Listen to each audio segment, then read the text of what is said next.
لگی ملک صاحب آپ کی پوتی تو لگتا ہی نہیں ہے کہ لندن سے آئی ہے، ماشاء اللہ سے بہت پیاری ہے۔ بہرحال جیسا تعلق آپ کا میرے سسر کے ساتھ رہ چکا ہے اور جس طرح سے آپ نے ہمیں بیٹی اور بیٹے کی طرح ٹریٹ کیا ہے، ہم تو اس رشتے کو بنا دیکھے بھی پکا کر چکے تھے۔ بس یہ تو فارمیلٹی ہے۔ میری سوتیلی ماں کے ماتھے پہ ابھی بھی بل ڈلے ہوئے تھے۔ میرے دادا جان حماد کے والد سے کہنے لگے، میں چاہتا ہوں ایک بار حماد پاکیزہ سے بات کر لے تو بے شک کر لے۔ رشتہ تو بے شک میں نے ہی مانگا ہے اور اپنے منہ سے مانگا ہے، لیکن دونوں بچوں کی مرضی ہونی چاہیے۔ پاکیزہ کا ذہن بالکل اپنے نام کی طرح صاف ہے، اس بات کی تو میں گارنٹی لیتا ہوں، لیکن حماد تم لوگوں کی وجہ سے یہاں آیا ہے تو مجھے یہ اچھا نہیں لگے گا۔ میرے دادا نے صاف بات کہی تھی بنا کسی لگی لپٹی کے۔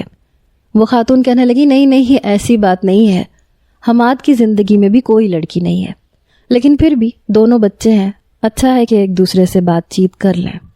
لیکن اس نوجوان نے کہا، نہیں موم، بس ٹھیک ہے۔ دادا جان کہنے لگے، بیٹا تمہاری رضامندی تو شامل ہے نا؟ وہ کہنے لگا، جی میری رضامندی شامل ہے، آپ کو میری طرف سے شکایت نہیں ملے گی۔ میرے دادا جان نے اٹھ کے اس کے سر پہ پیار دیا، پھر اس کے ہاتھ میں اپنی گھڑی اتار کے پہنا دی۔ وہ کہنے لگے، یوں تو میں نئی گھڑی بھی منگوا سکتا تھا، لیکن یہ ہمارے ہاں کا رواج ہے۔ اس خاتون نے بھی اپنے پرس میں سے ایک مخملی ڈبیا نکالی، اٹھ کے میرے پاس بیٹھ گئیں اور میرے ہاتھ میں ڈائمنڈ کی رنگ پہنا دی۔ کہنے لگی، اب آپ کی پوتی میرے حماد کی امانت ہے۔ پھر کچھ ہی دیر میں ملازمہ ٹیبل سجا چکی تھی، لیکن میں اٹھ کے وہاں سے چلی گئی۔ میں باہر گئی تو رانیہ ڈرائنگ روم کے دروازے کے پاس کان لگائے کھڑی تھی۔ مجھے باہر آتا دیکھ کے ہنسنے لگی۔